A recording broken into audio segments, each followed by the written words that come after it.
Assalamualaikum warahmatullahi wabarakatuh. My name is Bejian Olvana Satya and I'm from 60I1 class.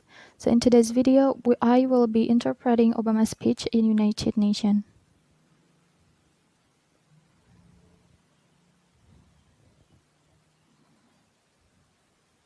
Last year, poverty in this country fell at the fastest rate in nearly 50 years. And with further investment in infrastructure and early childhood education and basic research, I'm confident that such progress will continue. So just as I've pursued these measures here at home, so has the United States worked with many nations to curb the excesses of capitalism, not to punish wealth, but to prevent repeated crises that can destroy it. That's why we've worked with other nations to create higher and clear standards for banking and taxation. Because a society that asks less of oligarchs than ordinary citizens will rot from within. That's why we push for transparency and cooperation in rooting out corruption, and tracking illicit dollars. Because markets create more jobs when they're fueled by hard work and not the capacity to extort a bribe. Tahun lalu, kemiskinan di negara ini turun pada tingkat tercepat dalam hampir 50 tahun. Dan dengan investasi lebih lanjut dalam infrastruktur dan pendidikan anak usia dini dan penelitian dasar, saya yakin bahwa kemajuan seperti itu akan terus berlanjut.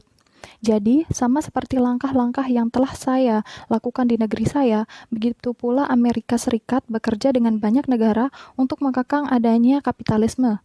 Bukan untuk menghukum kekayaan, tetapi untuk mencegah krisis berulang yang dapat menghancurkannya.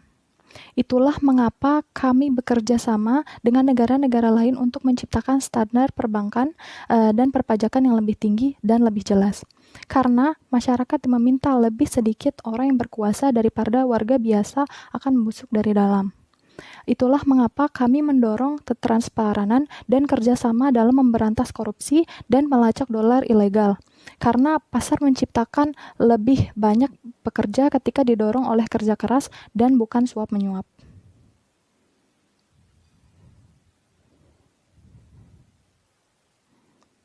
That's why we've worked to reach trade agreements that raise labor standards and raise environmental standards, as we've done with the Trans-Pacific Partnership, so that the benefits are more broadly shared.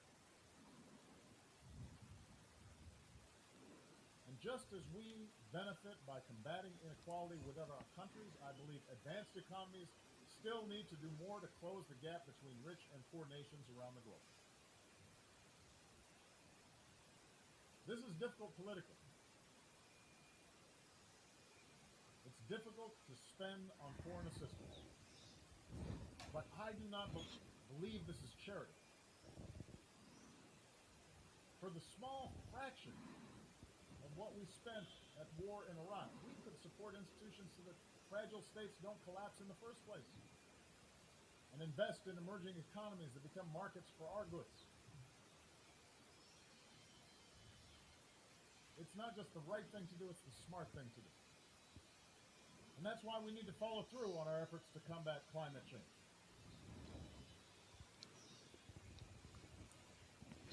Itulah sebabnya kami bekerja untuk mencapai kesepakatan perdagangan yang meningkatkan standar tenaga kerja dan meningkatkan standar lingkungan, seperti yang telah kami lakukan dengan kemitraan Trans-Pasifik, sehingga manfaatnya dibagi lebih luas. Dan sama seperti kita mendapat manfaat dengan memerangi ketidaksetaraan di negara kita, saya percaya ekonomi maju masih perlu berbuat lebih banyak untuk menutupi kesenjangan antara negara kaya dan miskin di seluruh dunia. Ini sulit secara politik, sulit untuk membelanjakan bantuan asing, tapi saya tidak percaya ini adalah amal. Untuk sebagian kecil dari apa yang telah kami habiskan di Perang Irak, kami dapat mendukung institusi sehingga negara-negara rapuh tidak runtuh, dan berinvestasi di negara-negara berkembang yang menjadi pasar bagi barang-barang kami.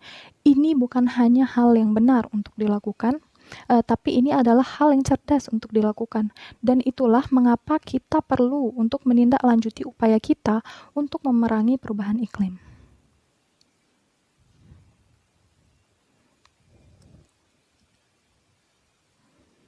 act boldly, the bill that could come due will be mass migrations and cities submerged and nations displaced and food supplies decimated and conflicts born of despair.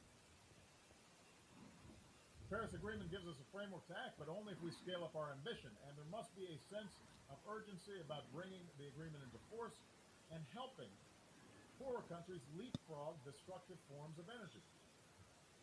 So for the wealthiest countries, a green climate fund should only be the beginning. We need to invest in research and provide market incentives to develop new technologies and then make these technologies accessible and affordable for poorer countries. And only then can we continue lifting all people up from poverty without condemning our children to a planet beyond their capacity to repair. So, we need new models for the global marketplace, models that are inclusive and sustainable.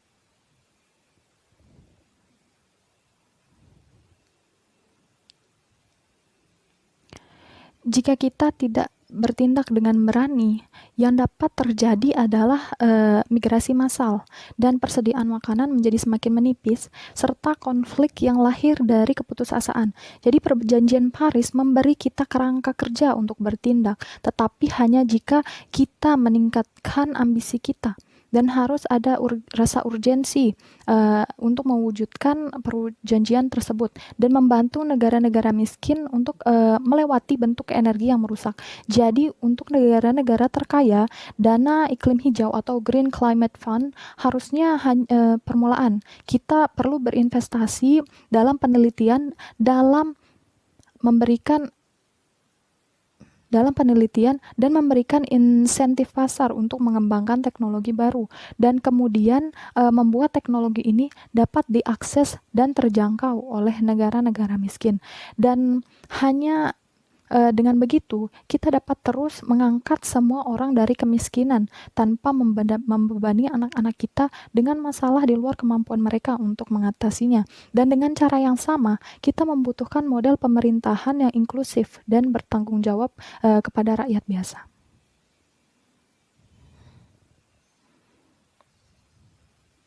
And in the same way, we need models of governance that are inclusive and accountable to ordinary people.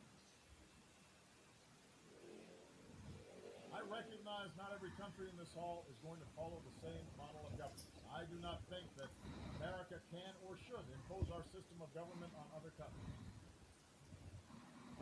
But there appears to be a growing contest between authoritarianism and liberalism right now. And I want everybody to understand, I am not neutral in that contest. I believe in a liberal political order. An order built not just through elections and representative government, but also through respect and independent judiciaries and the rule of law. I know that some countries which now recognize the power of free markets still reject the model of free societies. And perhaps those of us who have been promoting democracy feel somewhat discouraged since the end of the Cold War, because we've learned that liberal democracy will not just wash across the globe in a single wave. Saya menyadari tidak setiap negara di aula ini akan mengikuti model pemerintahan yang sama. Saya tidak berpikir bahwa Amerika dapat atau harus memaksakan sistem pemerintahannya di negara lain. Tetapi tampaknya ada persaingan yang berkembang antara otoritarisme dan liberalisme saat ini. Dan saya ingin semua orang mengerti, saya tidak netral terhadap dalam konteks ini. Saya percaya pada tatanan politik liberal, tatanan yang dibangun tidak hanya melalui pemilihan umum dan pemerintahan perwakilan, tetapi juga melalui penghormatan terhadap hak asasi manusia dan masyarakat sipil, serta peradilan yang independen atau bebas dan supremasi hukum.